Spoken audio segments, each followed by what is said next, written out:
예, 안녕하세요. 예민수의 주식 라이브 쇼 매일 오후 4시에 만납니다. 윤지훈 전문가와 오늘도 즐거운 트레이딩, 즐거운 스캘핑 하셨죠? 오늘 같은 날은 스캘핑이나 이 트레이딩을 좀 할 만합니다. 어제처럼 사실은 시초가가 올라서 그냥 오른 상태로 끝난 날은 트레이딩을 하기가 어려운데요. 오늘처럼 흔들거리는 날이 훨씬 더 트레이딩을 하시기 그런 좋은 날이죠. 오늘도 이제 시장 상황들 정리할 거고요. 그리고 또 증권사 리포트 가운데서 투자의 실마리를 찾아서 사실은 최고의 주식 공부는 기업입니다. 기업에 관한 공부. 아니 알아야 좋다고 하더라도 주식을 기업을 살 거 아니에요. 선물이나 옵션이나 뭐 지수를 매매하시는 분들 아니면 대부분이 기업을 종목을 매매하기 때문에요. 종목을 이제 우리가 하루에 한 기업이라도 알려고 노력해야 되는 거고요. 또 트레이딩을 하는데 도움이 될 만한 또 이 트레이딩 대가의 이야기도 오늘 책 읽어주는 남자에서 준비를 했습니다.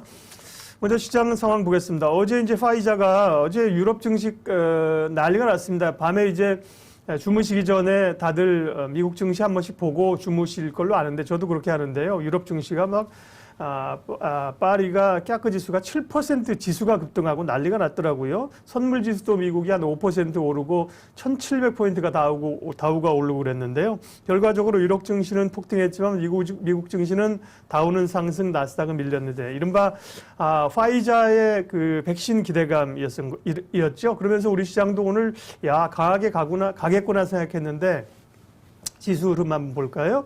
네이버로 한번 차트를 보게 되면 초반에 약하게 시작했어요. 오히려 밀렸고 코스피 같은 경우 상승 출렁출렁하다 그래도 코스피는 5포인트 올라서 끝났네요. 코스피는 소폭 상승 마감해서 이틀째 연고점을 돌파했고요.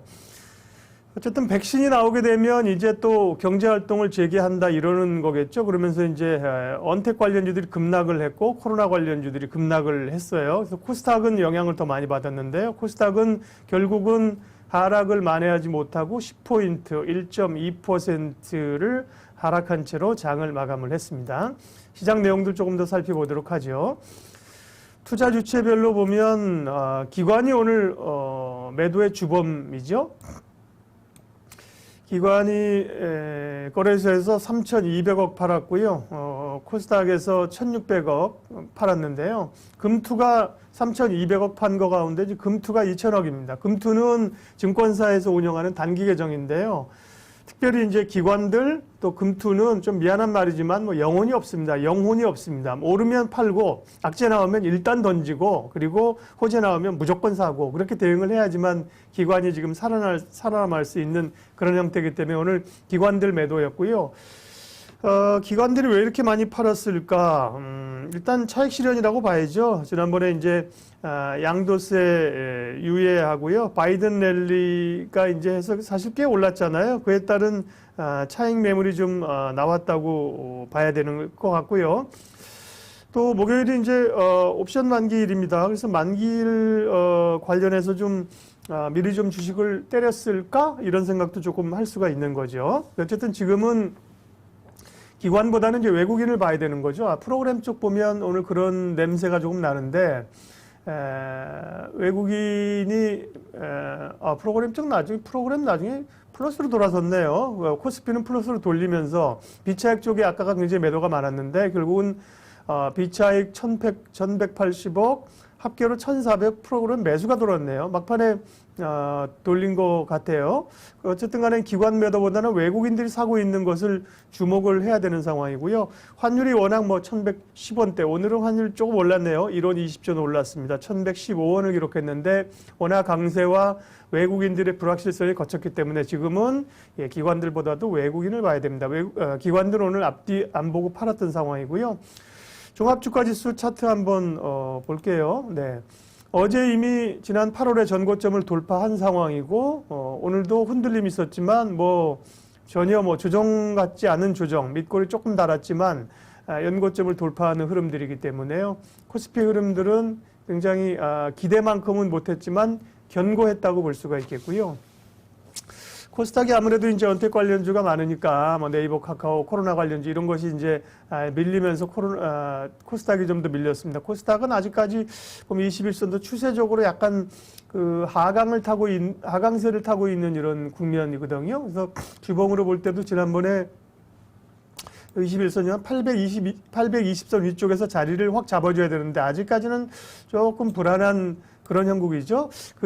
오늘도 이제 차트상으로 많이 밀리지 않았습니다만은 21선이 하향하고 있는 일봉에도 하향하고 있는 선 위에 있기 때문에 조금 불안합니다. 그 말은 연말에 이제 시장 흐름 자체가 상당히 대형주로 간다.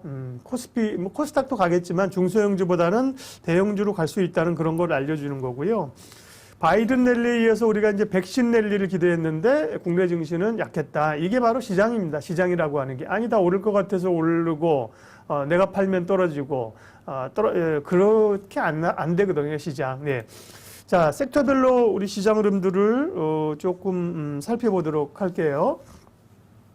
삼성전자 출렁거림이 있었는데 보합으로 끝났고 IT주는 전체적으로 좀 약했습니다. 소부장 관련주들 계속 관심이 있는데요. 소부장에서 SK머티리얼스가 조금 오른 걸 빼고는 소부장도 전체적으로 약했고요.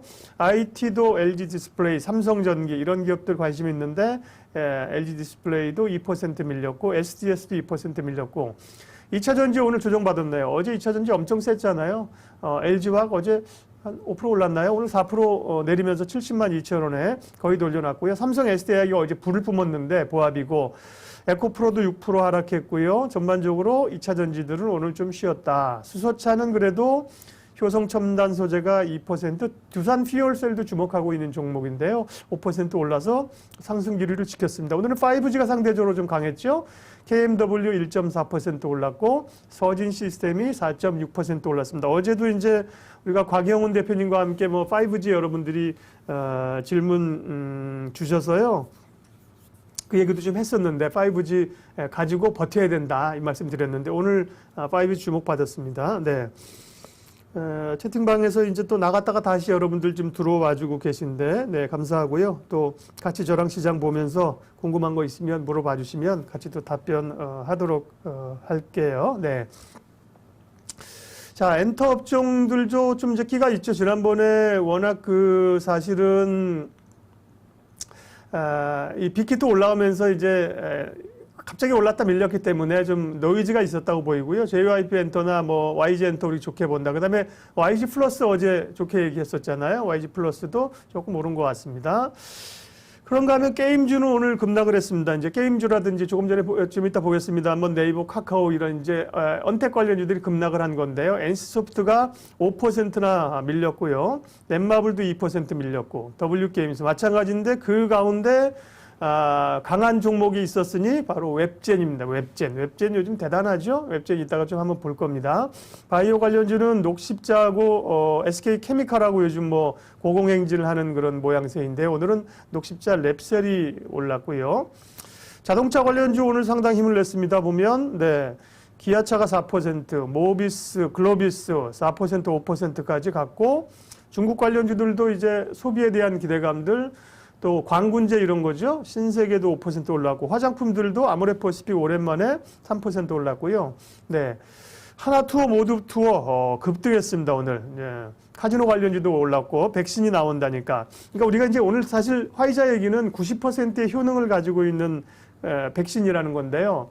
90% 효능에 있는 백신이나 독감 백신이 나오면 여러분들 맞으시겠습니까? 저 같으면 안 맞습니다. 10%가 완성이 안 됐는데 어찌 알아요? 그럼에도 불구하고 이제 기대감들이 있었고 이제 오늘 뉴스 후속 나오는 것들은 조금 더 봐야 된다 이런 얘기가 있다는 거죠. 그러면서 선물지수도 미국 선물지수도 조금 영향을 받았다는 건데요. 어쨌거나 우리가 힌트가 있습니다. 앞으로 백신이 나오지 않겠습니까?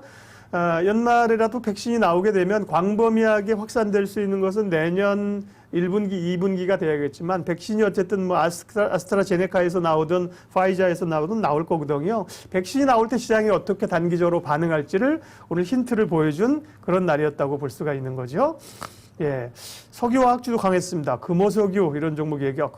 금호석유 오늘 좀 조정받았군요. 그리고 현대중공업, 조선주들 좀 올랐고. HMM은 오늘도 4% 올랐네요. 섹터 조금만 더 보고 다음 얘기할게요. 항공주들 오늘 뭐 난리가 났었죠. 네, 대한항공이 11% 올랐고요. 제주항공도 11% 올랐습니다. 그다음에 금융주들도 뭐 잘 갑니다. 금융주는 지난번에 얘기할 때 한 2, 3주 됐죠. 그때 금융주도 눈여겨봐야 되는데 대표주는 KB금융하고 하나금융지주다 말씀을 드렸는데 그때 금융주 자신 있게 사셨던 분들은 지금 수익 많이 났죠. KB금융하고 하나금융지주 볼까요? KB금융은 오늘도 4%가 올랐는데요. 예, 일봉으로 보더라도 위에 이제 좀 갭을 만들면서 또 단기적으로 좀 부담스러운 자리까지 왔네요. 대략 지난번 얘기했던 자리가 한 38,000원, 4만원 수준이었는데 44,000원까지 지금 올라왔고요. 하나금융지주도 34,900원, 뭐 주봉인데요. 갭을 엄청나게 주면서 많이 오늘은 좀 이제 둘 다 이제 위에 좀 부담스러운 얘기를 좀 하고 있습니다. 자, 시장 흐름들 대충 이렇게 살펴봤습니다. 어쨌든 오늘은 뭐 주가가 좀 백신 랠리를 못 가서 아쉽지만 심정적으로는 보면 미국 뭐 유럽 증시 폭등하고 미국의 다우가 거의 3% 가까이 올라왔으니까요. 우리도 오르길 기대했는데 그렇지 못했더라도 실망을 할 필요는 없다. 오늘은 기관들의 일단 차익 매도가 나온 거지 여기서 꺾여간다고 보기는 어렵기 때문에요. 시장 흐름 괜찮았다 이렇게 볼 수가 있는 거고요.